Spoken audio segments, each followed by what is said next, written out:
السلام علیکم ورحمۃ اللہ وبرکاتہ۔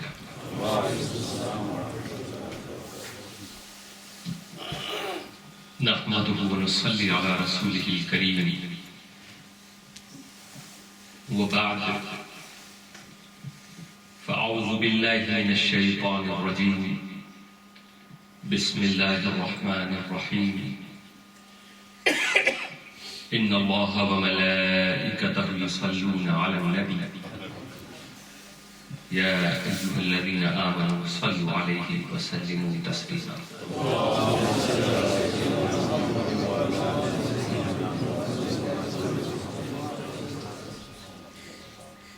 هذا ما أمرنا به الله العظيم وبلغنا رسوله النبي الكريم، ونحن على ذلك لمن الشاهدين والشاكرين، والحمد لله رب العالمين۔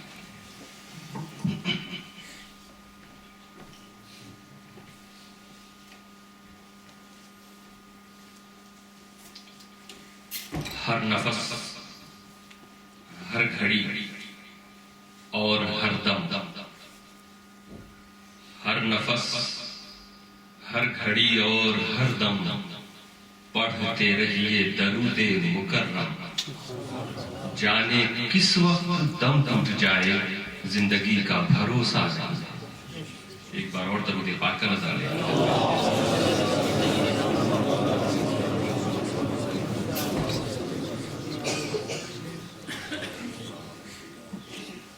بہت ہی مشہور و معروف آیت ہے جس کی تلاوت کا شرف میں نے حاصل کیا، اور اس کے تعلق سے آپ سنتے ہی رہیے۔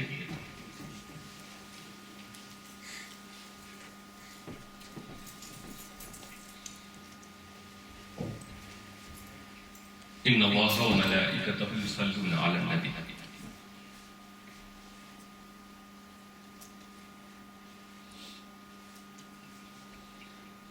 وقت کا لحاظ کرتے ہوئے ہم اپنی بات کو تیزی سے کہنے کی کوشش کریں گے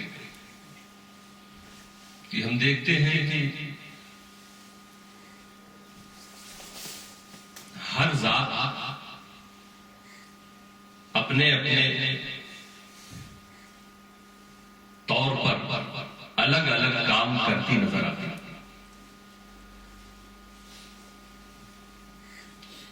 جیسے فرشتے ہیں، وہ کچھ کام ایسے کرتے ہیں جو انسان نہیں کرتے۔ تسبیح و تحلیل، خدا کا ذکر فرشتے بھی کرتے ہیں، انسان بھی کرتے ہیں، مگر کچھ کام ایسے ہیں جیسے روح کو قبض کرتا ہے۔ کوئی انسان کسی کی روح نکالنے کے لیے نہیں، قبر میں سوال کرنے کے لیے دو فرشتے آتے ہیں، انسان نہیں۔ یہ کام فرشتے ہیں۔ عرش اعظم کو اٹھانے والے فرشتے ہیں، نبی اکرم رسولوں تک پیغام لانے والے فرشتہ۔ جب ہم پڑھیں گے، دیکھیں گے تو یہ نظر آئے گا کہ بہت سے ایسے کام ہیں جو صرف فرشتے کرتے ہیں اور کوئی مخلوق نہیں۔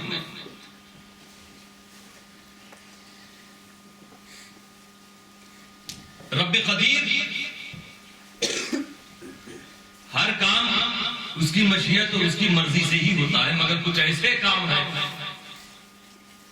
جس کو کہا جاتا ہے کہ یہ رب تعالیٰ کرتا ہے۔ کسی کو رزق دینا جو خدا کا کام ہے۔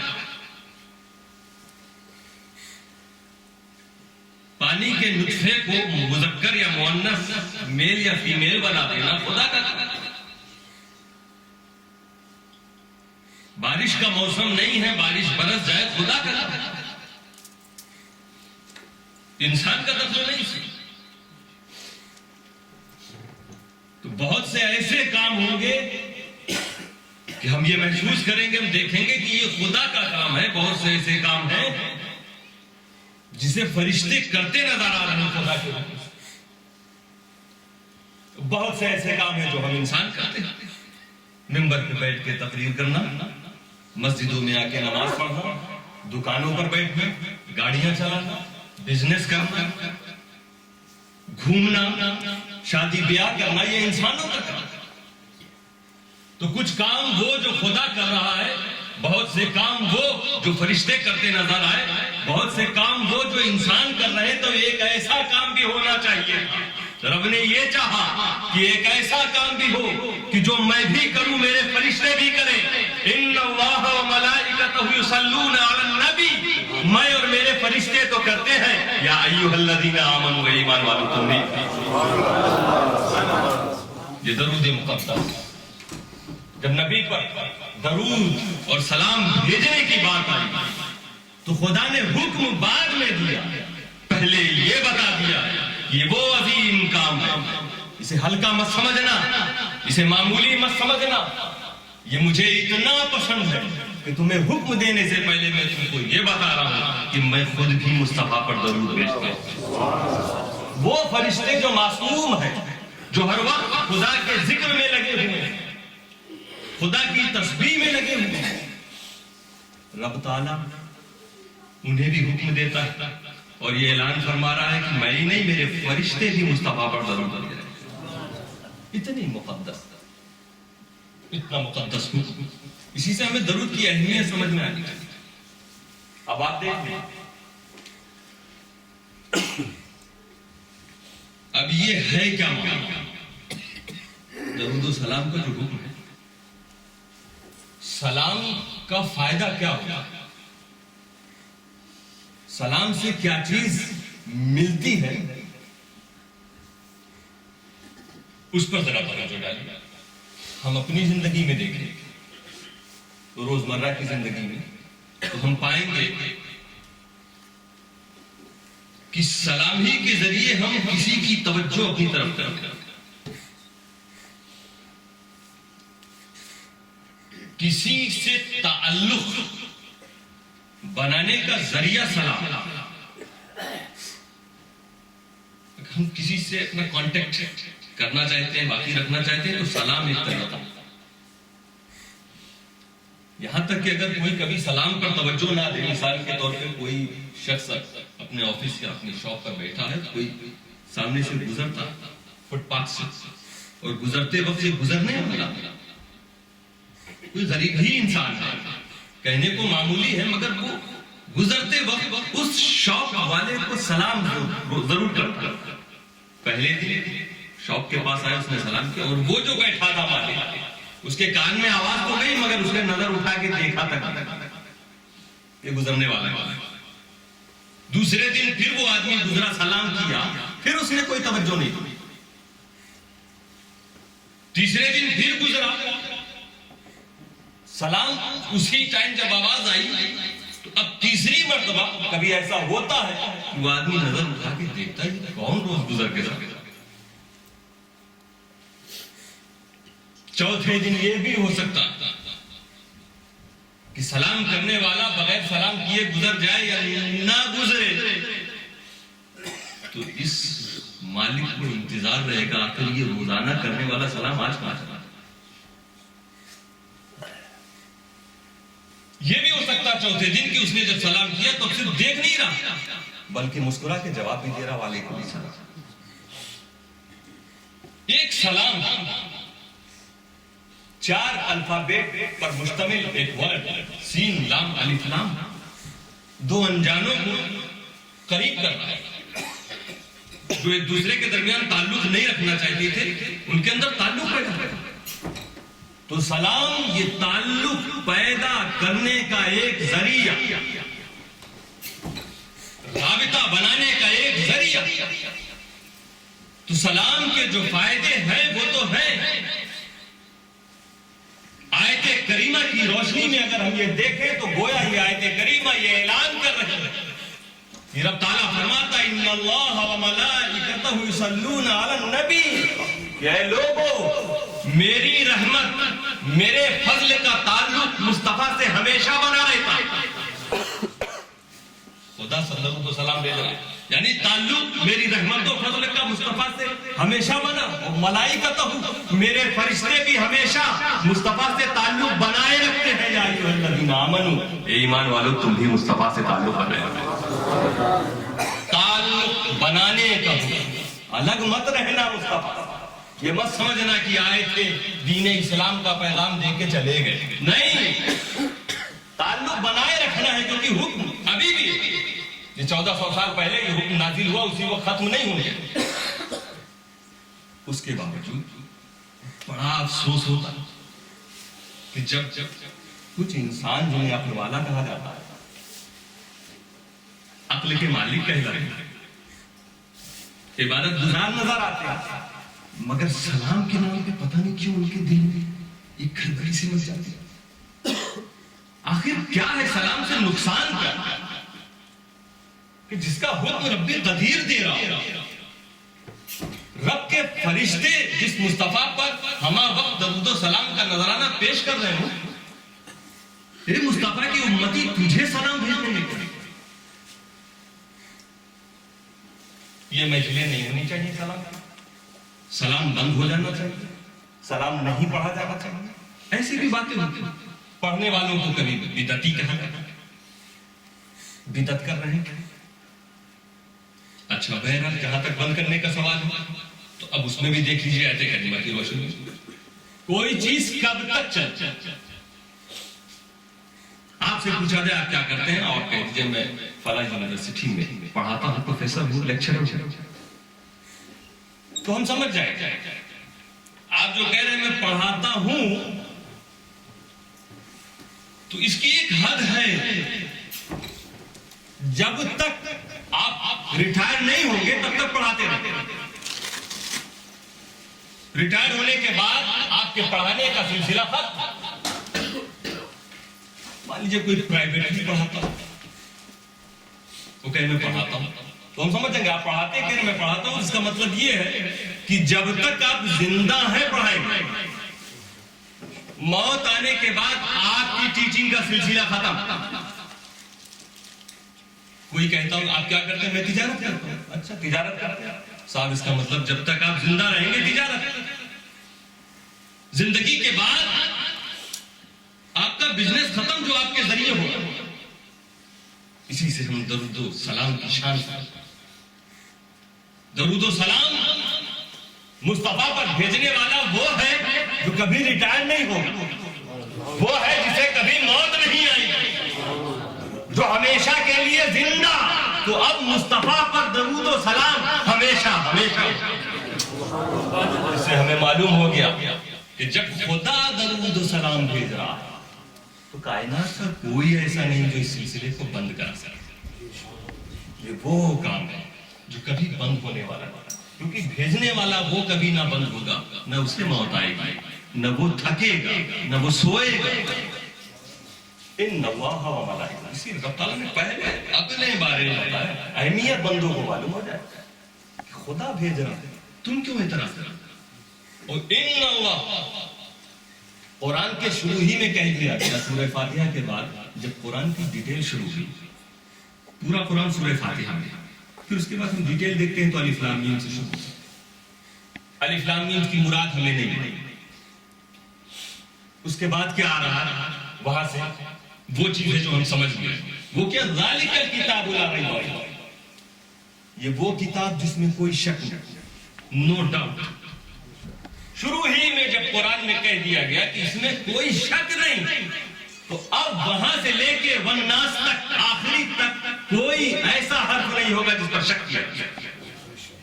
مگر خدا جب نبی پر درود کی بات کر رہا ہے تو پھر سے کہہ رہا ہے نو ڈاؤٹ، بے شک. شروع ہی میں کہہ دیا تھا کہ قرآن میں کوئی شک والی چیز نہیں، مگر پھر درود والی بات سے پہلے پھر اللہ فرماتا بے شک. انہ کا مطلب عربی میں بے شک. بے شک اللہ کہتا ہے کہ شک مت کرنا، اسے یقین کر لینا. یہ بڑی امپورٹنٹ چیز ہے، بڑی اہمیت والی چیز ہے، بڑی فضیلت والی چیز. ان اللہ و ملائکتہ یصلون. اب دیکھیں یصلون مطلب درود اللہ اور اس کے فرشتے بھیجتے ہیں.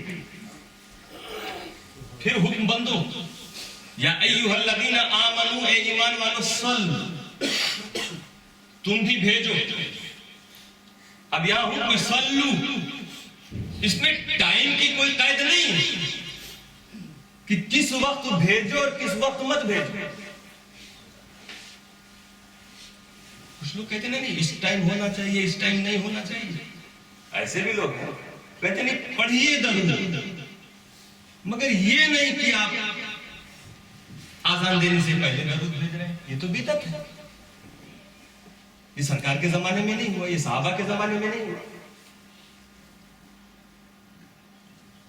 آزان سے پہلے درود پڑھنا منع ہے، یہ آپ بتائیے کہاں لکھا ہے؟ سوال تو ہمارا ہونا چاہیے. آپ کہہ رہے ہیں نہ، اللہ فرما رہا پڑھو درود پڑھو، چاہے جب پڑھو. آپ کیوں ٹائم سے روک رہے ہیں کہ جماعت سے کہیں یہ رواج ہے کہ جماعت کھڑی ہونے سے پہلے درود و سلام 3-4 سینٹنسز پڑھے جاتے ہیں، اسے روک رہے ہیں. نہیں، یہ بدعت. اچھا، بدعت کا مطلب کیا؟ جو چیز صحابہ کے زمانے میں نہ ہو بدعت. عام طور پہ یہ کہا جاتا ہے، اس دور میں نہیں تھا، اس دور میں ہو رہا بدعت. اگر پلٹ کے یہی سوال کر لیا جائے کہ صحابہ کے زمانے میں آپ تھے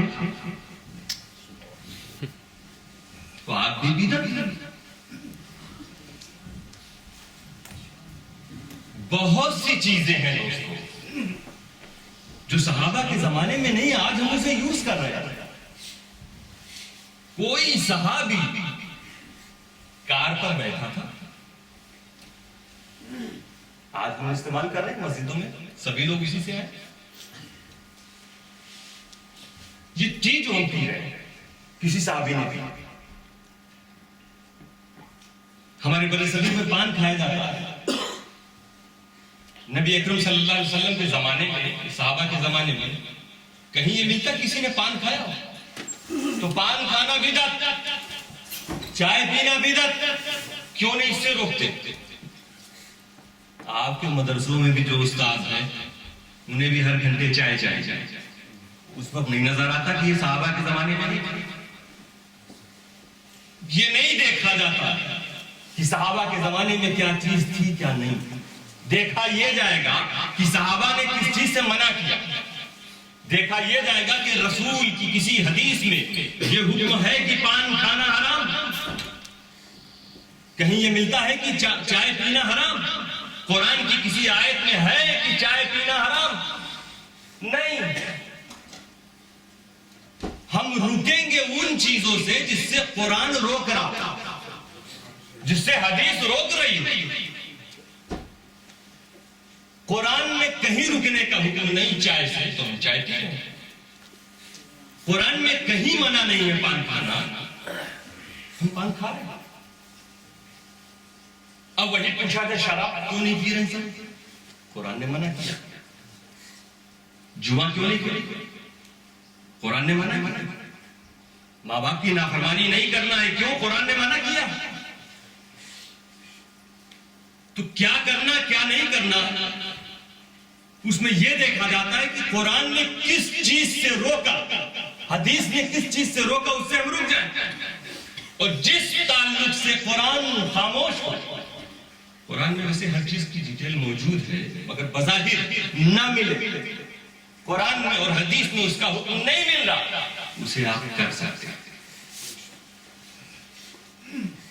تو اب قرآن میں کہیں لکھا ہے، حدیث میں کہیں آیا ہے کہ آزان سے پہلے درود مت بھیجو، جماعت سے پہلے سلام مت پڑھو؟ ہے کہیں یہ حکم قرآن اور حدیث میں؟ جب نہیں تو ہم کر سکتے ہیں. وہ کام جو شریعت کے اصول سے ٹکرائے، شریعت کے قانون سے ٹکرائے، وہ اس دور میں ہو یا کسی دور میں ہو وہ غلط.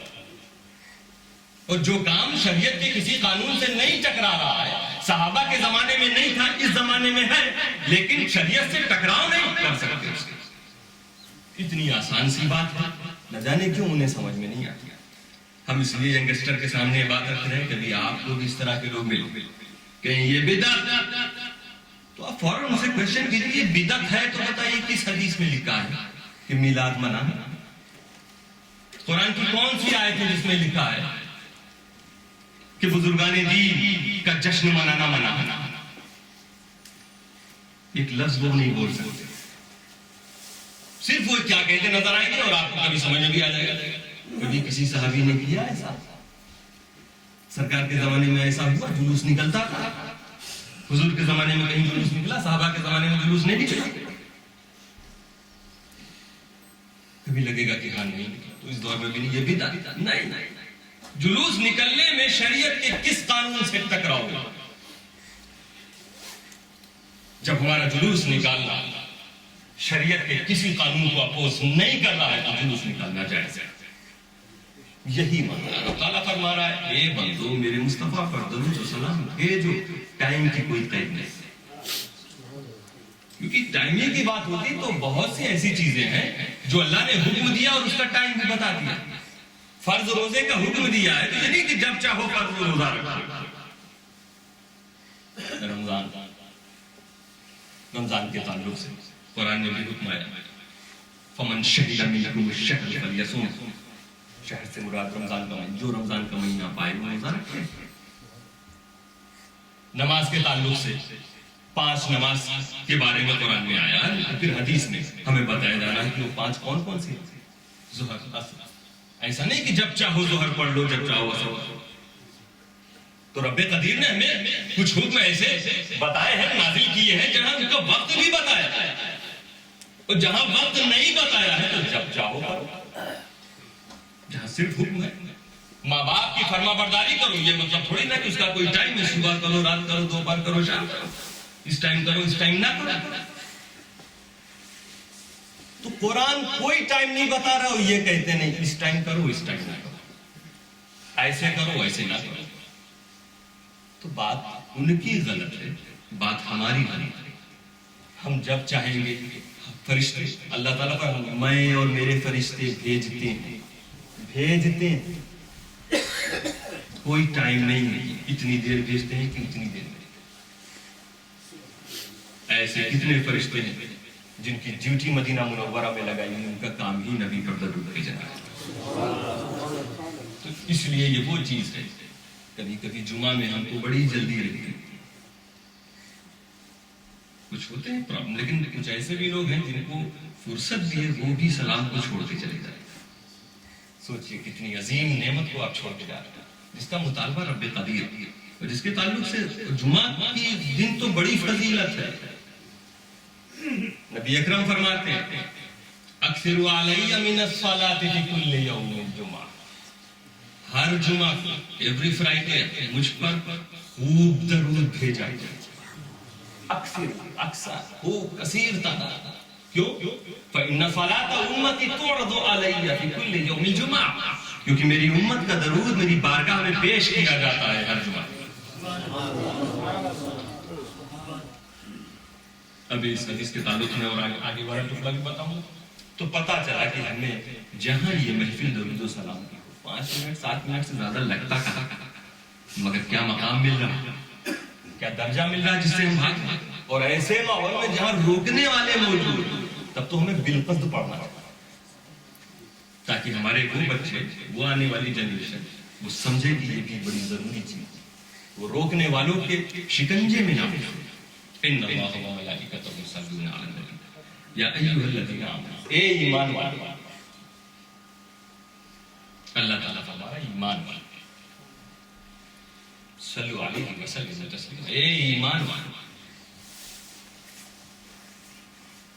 ابھی میں کہوں گا خالد ایک گلاس پانی لاؤ، کوئی نہیں کھڑا کرا،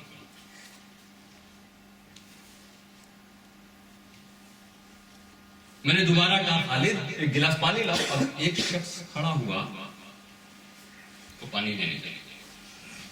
پہلے اس نے نہیں سنا تھا، پھر سن لیا میری بات۔